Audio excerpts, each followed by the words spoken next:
একটি কথা না বললেই নয় যে গতকাল আপনারা দেখেছেন আমাদের ডাকসু ইলেকশন হয়েছে। ইলেকশনে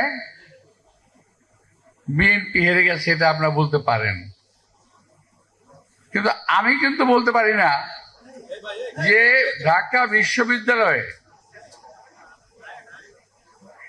জামাতে ইসলামীর এত ভোট কোত্থেকে আসলো। আমার তো হিসেবে মিলে না ভাই। আমি বলতে চাই না জামাতকে আক্ষেপই করেছে, আমি বলতে চাই দেশে একটা গভীর ষড়যন্ত্রের আভাস পাচ্ছি আমি। কারণ আমরা যখন বিভিন্ন দল একসঙ্গে বসি তখন যে আমাদের সেভেন নেতারা বারবার আমাদেরকে বলেন কি জানেন, যে ভাই খেয়াল রাখেন আওয়ামী লীগ যাতে আর ক্ষমতায় আসতে না পারে, আওয়ামী লীগ ঠেকান সবসময়, যে আওয়ামী লীগ আসলে সবাইকে কুচু কাটা করবে, এটা তাদের ডায়লগ। আমরা সেভাবেই চললাম, আর তলে তলে আওয়ামী লীগের সঙ্গে আঘাত করে ছাত্রলীগের সকল ভোট জামাত নিয়ে নিল। বুঝতে পারছেন? এখন বিএনপির বিরুদ্ধে দেশে এবং দেশের বিরুদ্ধে এই দেশের বাইরে ষড়যন্ত্র হচ্ছে। কারণ বিএনপি একটি মাত্র দল বাংলাদেশে, যেই দলের হাতে বাংলাদেশের স্বাধীনতা নিরাপদ, সার্বভৌমত্ব নিরাপদ, মানুষের জান মাল নিরাপদ। আপনি বলতে পারেন যে হ্যাঁ 5ই আগস্টের পরে তো বিএনপির লোকেরা অনেক অত্যাচার করতেছে ইত্যাদি ইত্যাদি। কথাটা সঠিক নয়। বিএনপির সঙ্গে আওয়ামী লীগ মিশিয়ে অপকর্ম করছে, আবার জামাতের সঙ্গে আওয়ামী লীগ মিলে অপকর্ম করছে। সমস্ত দোষ বিএনপির উপরে আসছে।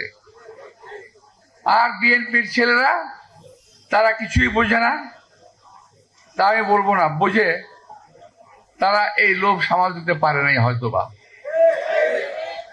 আমি আজকে বলে যেতে চাই, আমাদের নেতা তারেক রহমান সাহেব পরিষ্কার ভাষায় বলেছেন বিএনপিতে কোনো সন্ত্রাসী, কোনো চাঁদাবাজ, কোনো দখলদারের জায়গা হবে না।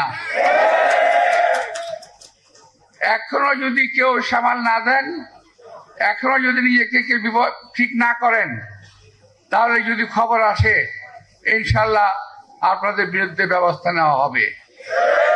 তার মনে রাখতে হবে বিএনপি স্বাধীনতার ঘোষক শহীদ রাষ্ট্রপতি জিয়া রহমানের দল। মনে রাখতে হবে বিএনপি দেশ নেত্রী বেগম খালেদা জিয়ার দল। এখানে চাঁদাবাজির কোনো জায়গা নাই, এখানে দখলদারির কোনো জায়গা নাই। মঞ্চে দাঁড়িয়ে কিন্তু আমাদের এখন দখলদাররা বক্তৃতা দেয় যে দখলদারি করা যাবে না। বুঝতে পারছেন আমাদের অবস্থাটা? সকলেই মঞ্চে দাঁড়িয়ে চাঁদাবাজির বিরুদ্ধে, দখলদারির বিরুদ্ধে কথা বলে, আর বাইরে গিয়েই অপকর্মটা শুরু করে। তো এখন আমরা এই ধরনের লোকগুলোকে কিন্তু আমরা চিনি, আমরা জানি। সাবধান হয়ে যাবেন, চাঁদাবাজির জায়গা বিএনপিতে নাই, এবং যারা করতেছেন তারা বিএনপির লোক না। তো ভাইরা, কালকের ডাকসু ইলেকশন থেকে আমাদের শিক্ষা নেওয়া উচিত যে কিভাবে কালকে ডাকসু ইলেকশন কিন্তু দুটা কাজ হয়েছে। ইলেকশন ইঞ্জিনিয়ারিং 2008 সালের মতো, আবার ছাত্রলীগের ভোট। দেশ নেত্রী বেগম খালেদা জিয়া নির্বাচনে যেতে চায় নাই, জোর করে মুজাহিদ সাহেব, আল্লাহ তাকে বেহেশত নসিব করুন, নির্বাচনে নিয়ে গেলেন। এবং তার ফল কি হলো? জামাত ইসলামের 4 থেকে 5 জন লোকের ফাঁসি হয়ে গেল, আর আমাদের কাছ থেকে চলে গেল সালাউদ্দিন কাদের চৌধুরী। প্রিয় ভাইরা, বহুদিন জেল খেটেছি। জেল খেলার এক পর্যায়ে আমার সঙ্গে নিজামী, মুজাহিদ সাহেব, ডাক্তার আবু তাহের এবং যাদের প্রায় 4 জনের ফাঁসি হয়েছে, এরা কিন্তু সকলেই আমার সঙ্গেই ছিল। আমরা একসঙ্গেই ছিলাম, একই জেলে একই সময় ছিলাম। আমি একদিন নিজামী সাহেবকে জিজ্ঞেস করলাম, নিজামী সাহেবকে আমি শ্রদ্ধা রাখে বলছি, জামাতের বোধ হয় আর নেতা আসবে না এমন, উনি একমাত্র লোক সত্যিকার অর্থেই একজন জ্ঞানী লোক ছিলেন। ওনাকে আমি জিজ্ঞেস করলাম যে হুজুর, আপনি নির্বাচনে কেন গেলেন বলেন তো? নিজে তো গেলেন, আমাদেরকে নিয়ে গেলেন, মারলেন তো আমাদেরও জেলখানায় বসে। উনি বললেন, আমি ভাই এই ব্যাপারে কিছু বলবো না। নীরব থাকলেন।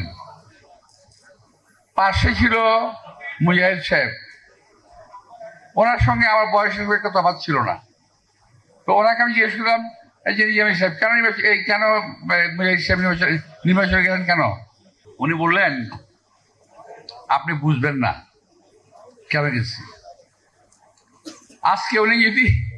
আজকে দুর্ভাগ্য ওই নির্বাচন কিন্তু ওনাদেরকে ফাঁসির দিকে নিয়ে গেল। ওনাদের 5 থেকে 6 জন লোকের ফাঁসি হলো। তারপর দেখেন আওয়ামী লীগের সঙ্গে তাদের প্রেম কিন্তু ছোটে না, এখনো আওয়ামী লীগের সঙ্গে তাদের সম্পর্ক আছে। এই নির্বাচনেও ভারতে বসে বসে তারা ইনস্ট্রাকশন দিয়েছে জামাতকে ভোট দিতে হবে। অর্থাৎ বিএনপিকে ধ্বংস করলে পরে আর কোনো সমস্যা থাকে না জামাত ইসলামের। আওয়ামী লীগ বাইরে থেকে বসে জামাতকে বলবে এই যে মৌলবাদীরা সব দেশে আছে, সুতরাং এই দেশটাকে দখল করতে হবে। এরকম চিন্তা ভাবনা আওয়ামী লীগের ভিতরে আছে, কিন্তু কিছুই বুঝতে পারছে না দেশটা কোন দিকে যাচ্ছে। আরেকটা বিষয় হলো, আমাদের এই দেশকে বিএনপি নেতা শহীদ রাষ্ট্রপতি জিয়া রহমান স্বাধীন করেছিলেন।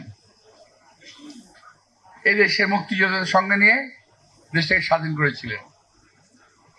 আমি মনে করি, বিশ্বাস করি, আমি নিজেও একজন মুক্তিযোদ্ধা ছিলাম, একমাত্র বিএনপির হাতেই সারা বাংলাদেশের স্বাধীনতার সার্বভৌমত্ব নিরাপদ, আর কেউ এটাকে নিরাপদ রাখতে পারবে না। সুতরাং আমাদের ভুল ত্রুটি যাই হয়েছে সবকিছু সংশোধন করে আসুন, সামনে আমাদের যা আরো কঠিন পরীক্ষা আছে, সেই পরীক্ষায় জয়লাভের জন্য যা করা দরকার, নিজেদের দল মত নির্বিশেষে ঐক্যবদ্ধভাবে দেশের স্বাধীনতা সার্বভৌমত্ব রক্ষা করি। আর একটি কথা আমি বলে যেতে চাই, সেটা হলো ডাকসু নির্বাচনে যাই হোক, যেভাবেই হোক, ওরা ইলেকশনে পাস করেছে। আমি এই কমিটিকে আজকে এই সভা থেকে আমি স্বাগত জানাতে চাই। আমি আশা করব যে এই কমিটি ওরা যেন দেশের স্বাধীনতা সার্বভৌমত্বকে রক্ষার জন্য চেষ্টা করে, এবং তাদের যে সিনিয়র নেতারা ভুল পথে দেশটাকে পরিচালনা দেওয়ার চেষ্টা করছে, সেখান থেকে তারা যেন তাদেরকে রক্ষা করে, এই কথাটাকে আমি আশা করবো ওদের কাছ থেকে।